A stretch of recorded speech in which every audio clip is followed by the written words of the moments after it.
മോണയിൽ നിന്ന് രക്തസ്രാവം ഉണ്ടാകുന്നത് ഒരുപക്ഷെ ഹൃദയാരോഗ്യത്തെ സൂചിപ്പിക്കാമെന്ന് വിദഗ്ധർ പറയുന്നു.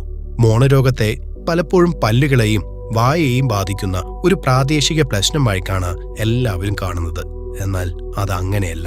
വർദ്ധിച്ചു വരുന്ന ഗവേഷണങ്ങൾ സൂചിപ്പിക്കുന്നത് നിങ്ങളുടെ മോണയിൽ സംഭവിക്കുന്നത് നിങ്ങളുടെ ധമനികളിൽ സംഭവിക്കുന്നതിനെ പ്രതിഫലിപ്പിക്കുന്നതായിരിക്കാമെന്നാണ്. ക്രൊയേഷ്യയിലെ സെന്റീമിലെ ഓറൽ സർജനായ ഡോക്ടർ ആൻഡ്രേജ് ബോസിക്കാണ് ഇത് പറയുന്നത്. തുടർച്ചയായ മോണവീക്കം ഹൃദയ സംബന്ധമായ അപകടവുമായി ശക്തമായി ബന്ധപ്പെട്ടിരിക്കുന്നുവെന്നും വായയുടെ ആരോഗ്യം ഹൃദയവുമായി വളരെ അടുത്ത ബന്ധമുള്ളതാണെന്നും അവർ വിശദീകരിച്ചു.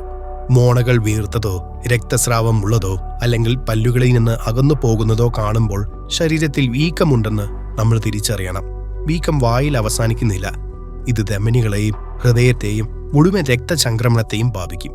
നിങ്ങളുടെ മോണകൾ എന്താണ് ആശയവിനിമയം ചെയ്യാൻ ശ്രമിക്കുന്നത്? പല്ലുകളിൽ പ്ലാക്ക് അടിഞ്ഞുകൂടുമ്പോഴാണ് മോണരോഗം ആരംഭിക്കുന്നതെന്ന് ഡോക്ടർ ബോസിക് പറയുന്നു. ഇത് മോണയിൽ പ്രകോപിപ്പിക്കലിനും അണുബാധയ്ക്കും കാരണമാകുന്നു. ഒടുവിൽ ഇത് വായയ്ക്ക് അപ്പുറത്തേക്ക് വ്യാപിക്കുന്ന ഒരു കോശോജലന പ്രതികരണത്തിന് കാരണമാകുന്നു. വായയിൽ നിന്നുള്ള ബാക്ടീരിയകൾ രക്തപ്രവാഹത്തിൽ പ്രവേശിക്കുകയും ധമനികളിൽ കൊഴുപ്പ് അടിഞ്ഞുകൂടുന്നതിന് കാരണമാവുകയും ചെയ്യും. ഇത് ആത്രോസ്ക്ലെറോസിസ് എന്നറിയപ്പെടുന്നു. ഈ പ്രക്രിയ ഹൃദയാഘാതം, പക്ഷാഘാതം, മറ്റു ഹൃദയ സംബന്ധമായ പ്രശ്നങ്ങൾ എന്നിവയ്ക്കുള്ള സാധ്യത വർദ്ധിപ്പിക്കും. ഗുരുതരമായ മോണരോഗം ബാധിച്ചവരിൽ ഹൃദ്രോഗ സാധ്യത ഗണ്യമായി വർദ്ധിക്കുന്നതായി ഗവേഷണങ്ങൾ വെളിപ്പെടുത്തിയിട്ടുണ്ട്. വീക്കം ചികിത്സിച്ചില്ലെങ്കിൽ കൂടുതൽ കാലം വർദ്ധിക്കാനുള്ള സാധ്യതയും കൂടുതലാണ്. മോണയിൽ രക്തസ്രാവം ഒരു ദന്തപ്രശ്നം മാത്രമല്ല, അത് മുഴുവൻ ശരീരത്തെയും ബാധിക്കുന്ന ഒരു പ്രശ്നമാണ്.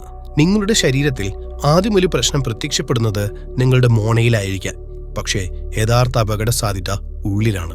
അപകടം കുറയ്ക്കുന്നതിനുള്ള ഏറ്റവും ഫലപ്രദമായ സമീപനം വായയുടെ ശുചിത്വം പാലിക്കുക എന്നതാണ്. വ്യക്തമായ മുന്നറിയിപ്പ് അടയാളങ്ങൾ ഉണ്ടോ ഇല്ലയോ എന്ന് പരിഗണിക്കാതെ ദിവസവും 2 തവണ ബ്രഷ് ചെയ്യുക, പതിവായി വായ ഫ്ലോസ് ചെയ്യുക, പതിവ് ദന്ത പരിശോധനകൾ ചെയ്യുക എന്നിവ ഇതിൽ ഉൾപ്പെടുന്നു. പലരും മോണയിൽ നിന്ന് നേരിയ രക്തസ്രാവം വരുന്നത് സാധാരണമാണെന്ന് കരുതി അവഗണിക്കുന്നു. പക്ഷെ അങ്ങനെയല്ല.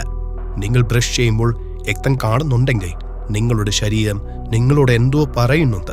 അതൊരു വലിയ പ്രശ്നമാകുന്നതുവരെ കാത്തിരിക്കരുത്. പഞ്ചസാരയുടെ ഉപയോഗം കുറയ്ക്കുക, പുകവലി ശീലങ്ങൾ ഉപേക്ഷിക്കുക, പോഷകസമൃദ്ധമായ ഭക്ഷണക്രമം പിന്തുടരുക.